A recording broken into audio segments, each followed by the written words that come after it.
Zimu n'abanga omufu abangi ne bagamba afudde naye Yesu n'amukwata mu ngalo n'amuyimusa n'ayimuka. Haleluya! Bayibuli egamba Yesu bwe yayingira enju abagoberezi be ne babuuza ku lwaki ffe twalemererwa okukifulumya.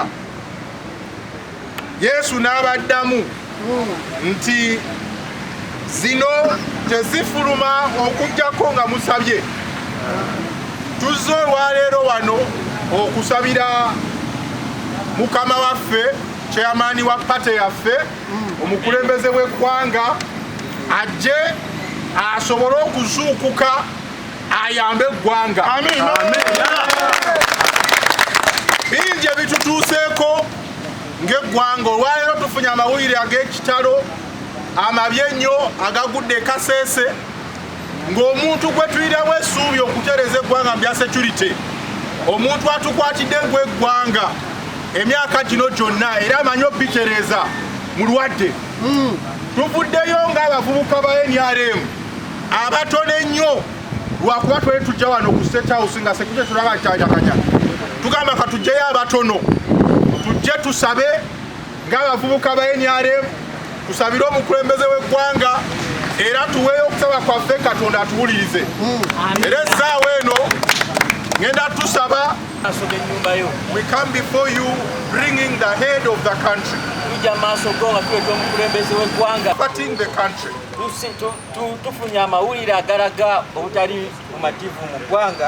That the head of state is not well. He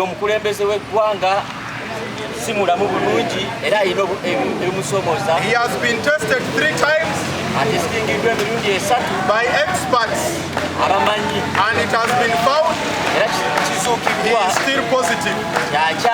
But Lord, we bring our issue to the Most High right now. You are the one who created everything and you can tell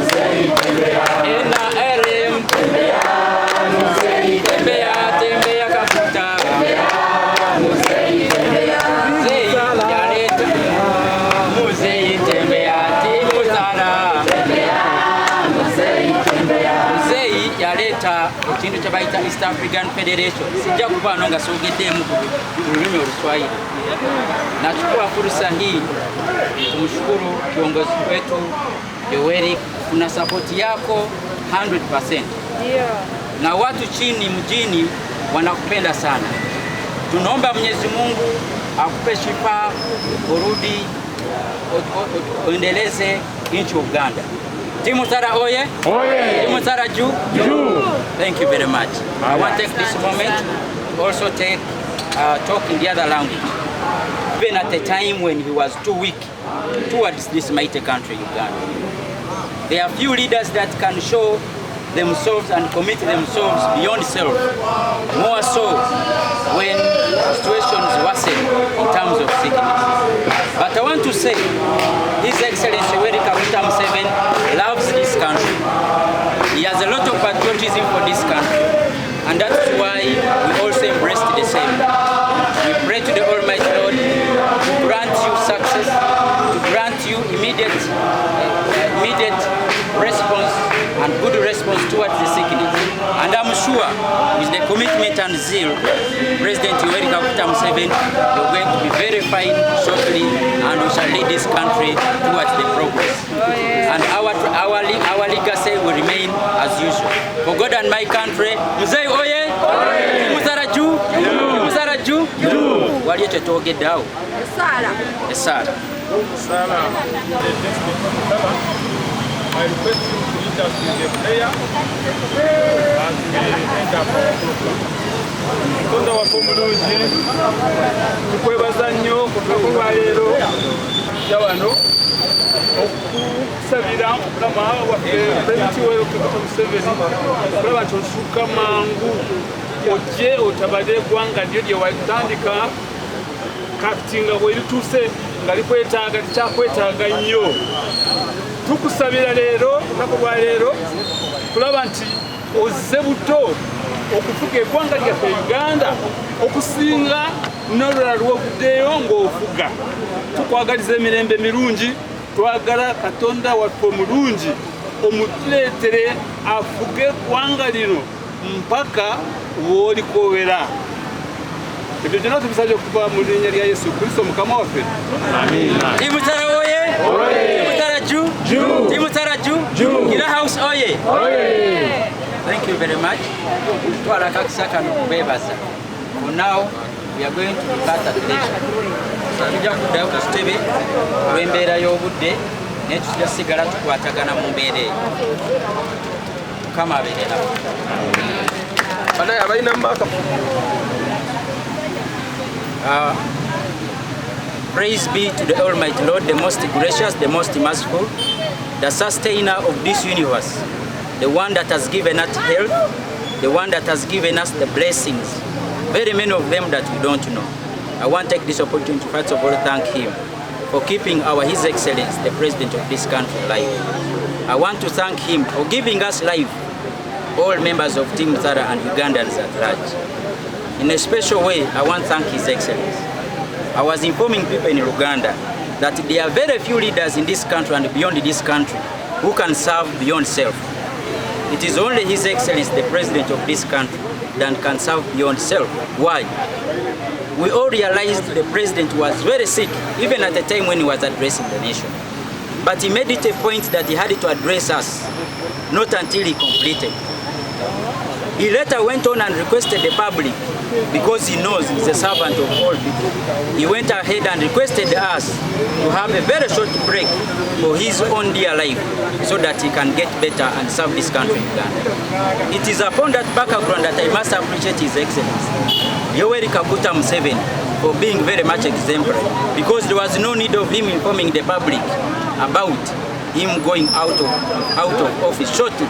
But because he's very much obedient and committed to the Ugandans that he's serving, he came and talked through his communication channels and told Ugandans that I will be off for some time and I will be isolating myself over this kind of incidents.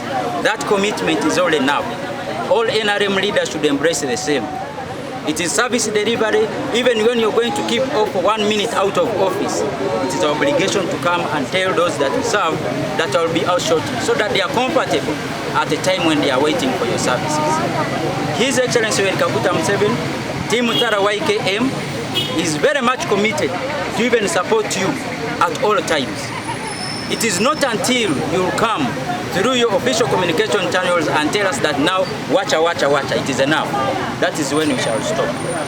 On that note, I want to thank Ugandans and more so, Team Zara members that have come here for the zeal and commitment you have exhibited. To the rest of other Ugandans that speak Kiswahili, nachukua fursa hii kuwashukuru sana sana. Kuwashukuru sana kwa kiongozi wetu Yoweri Kaguta Museveni. Hongera President, hongera Yoweri Kaguta Museveni, hongera NRM Party. NRM oye! Oye! Team Zara Ju! Ju! NRM Ju! Ju! Mbabazi Ju! Ju! Our National Coordinator Ju! Ju! PRO Ju! Ju! Asante sana. Asante. Amanya Bampita Bashir Ali, PRO Team Zara YKM, under Pastor Robert. Babazi Robert is our national coordinator. Mukasera kano ntwala kakisa kano kwebaza mukama atuwadde obuvumu n'atuwa n'obulamu ffe okubeera nga tuli wano ku State House okwagaliza mukadde waffe His Excellency Yoweri Kaguta Museveni okuba nti asukka obulwadde. Ffe nga Uganda ate abazzukulu tumusabira Mukama abenga amuwa obwangu awone obulwadde obumuluma. Ffe nga tiimu Tara YKM Kira House ntwala okuyozaayoza President Yoweri Kaguta Museveni obuvumu bwalaze ffe bakiikirira batono nnyo abasobola okuba nga balwadde ne basigala nga bali committed towards the obligation of this mighty country. Tulabye abakulembeze nti ne waaba afunye obufunye fulu akeera ku macha office ne bazigala services ne ziba nga zikoze eki nga zikomye. His Excellency the President of Uganda teyasobodde kuleka activities za ggwanga even at a time when he was too weak.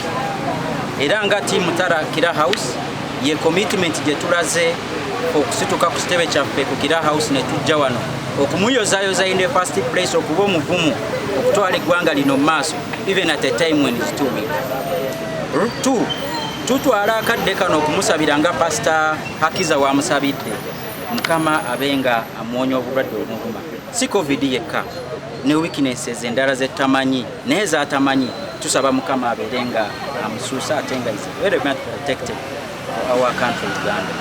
N'olw'ensonga eyo obubaka butono nnyo bwenyinza omutuusaako nti abakira House team Tara gye tuli mukadde waffe gye tuli tukolera ddala emirimu gyo gye watutuma.